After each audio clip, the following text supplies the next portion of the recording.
Hello everyone, তো আমি চলে এসেছি 3 নম্বর পার্ট নিয়ে। তোমাদেরকে আমি এতটা অবধি দেখিয়েছিলাম যে আমরা বাস থেকে নেমেছিলাম। গাইস, আমরা এতদূর পর্যন্ত চলে এসেছি, এখন আমরা পৌঁছাতে পারিনি সবে, মানে পুরুলিয়ার কিছুটা এসেছি।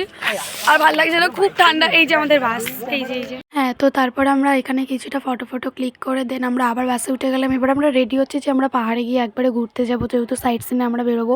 তো তাড়াতাড়ি করে আমরা সবাই রেডি হয়ে নিলাম। আর দেখো এখানে আমাদের বাসটা দাঁড়িয়েছিল, তো ট্রেন যাচ্ছে। আমরা তো বাসে গেছি যেহেতু।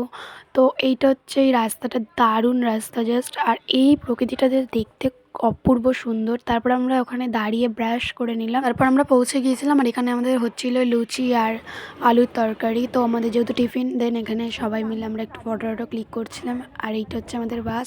পাহাড়ের পাশেই ঠিক এই শিবের মন্দিরটা ছিল। আমরা অপোজিটে ঘুরতে গিয়েছিলাম। তো এই যে সেই জায়গাটা দারুণ জায়গা ছিল, মন ছুঁয়ে গেছিল। আর চারিদিকে পাহাড়, শুধু পাহাড়। তোমরাই দেখো কত সুন্দর লাগছে। আর তারপর আমরা সবাই মিলে লুচি আর আলুর তরকারি খেয়ে নিলাম। তো বাসে এসে যেহেতু একটু গাও গোলাচ্ছিল, ভালো লাগছিলো না খেতে, বাট তাও খেতে হলো যেহেতু আমরা সাইট সিনে বেরোবো। তারপর আমরা বেরিয়ে পড়লাম সাইট সিনে সবাই মিলে। তো মানে আমরা বেসিক্যালি ওখান থেকে 4 জন বেরিয়েছিলাম সাইট সিন দেখতে, আর সবাই যে যার মতো যাচ্ছিলো। তো আমরা ফাইনালি চলে এলাম লোয়ার ডামে। তো এটা হচ্ছে লোয়ার ডাম, জাস্ট দারুণ জায়গা ছিল। আর এখানেও আমরা কিছু ফটো ভিডিও ক্লিক করে নিয়েছিলাম সবাই মিলে। তারপরে নেক্সট পার্টের জন্য অপেক্ষা করো। আজ ভিডিওটা এই পর্যন্ত। ভালো লাগলে অবশ্যই লাইক কমেন্ট শেয়ার করে দিও। বাই।